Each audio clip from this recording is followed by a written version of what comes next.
You've probably experienced this already. You wash your clothes, they come out of the washing machine smelling fresh, and then you hang them up to dry, and then a few hours later that fresh smell is completely gone. It's replaced by something sour and musty smelling, or worse yet, you forget the laundry in the washing machine overnight. It happened to me already many times before, and in the morning it smells so bad that you have to wash everything all over again. And the question is now is where does this smell actually come from, and what can you do against it? Well, there are indeed two things that you can do to reduce the bad smell, which we will tell you about later in the video. Of course, scientists also wanted to uncover the mystery of the bad smell, and they've discovered that the wet dust cloth smell is not dirt.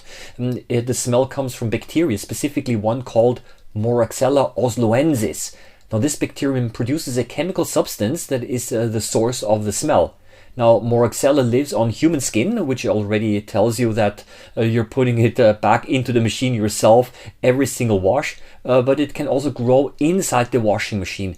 It has also been found in many other places in the household, but skin is its main home.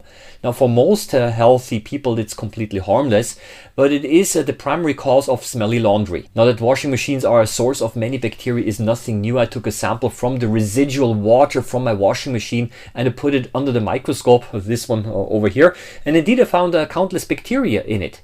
They're different sizes and shapes, and some of them were even moving around. Inside the washing machine, many bacteria do not live as individual cells. However, rather they form so-called biofilms, and now these are slimy layers that attach to surfaces, and these biofilms build up in places that rarely dry out completely. For example, the rubber door gasket, the detergent drawer, and even inside of the drum, and of course in the residual water that we are now looking at. Now, every time you run a wash cycle, the water moves through these areas and transfers bacteria back onto your clothes.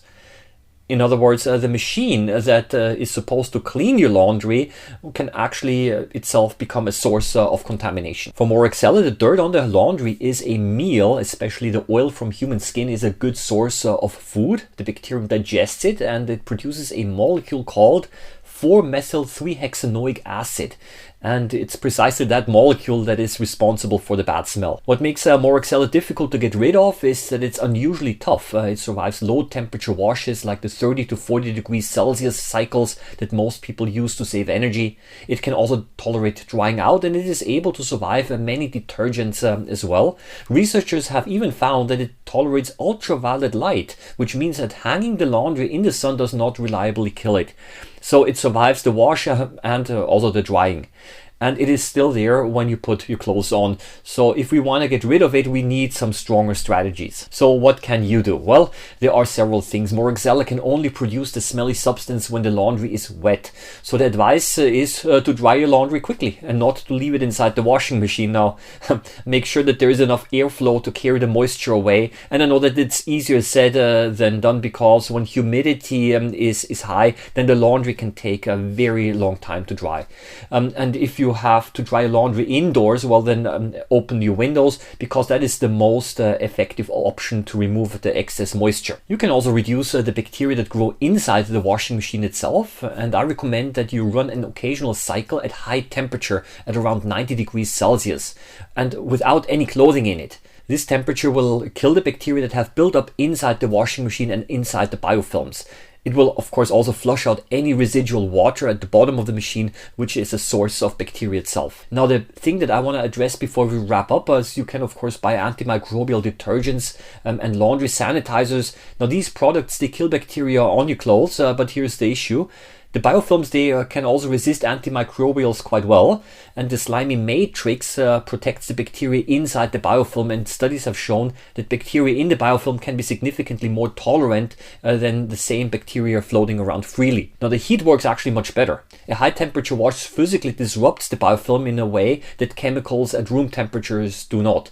And as a matter of fact, public health bodies also do not recommend the regular use of antimicrobial detergents unless there is a real need for them, such as in healthcare settings. Routine use of antimicrobials in the home contributes also to the same problem that we have with antibiotics, because the bacteria may become more and more resistant over time. And for normal everyday laundry, hot water and a quick drying do the same job without actually adding chemicals that you do not need. Now that's all I want to share with you today. I would like to, of course, invite you to leave your own strategies in the comments section below. Maybe you also have some strategies to fight the bad smell in wet laundry. In any case, happy microbe hunting as always, and hope to see you in the next video. Bye bye.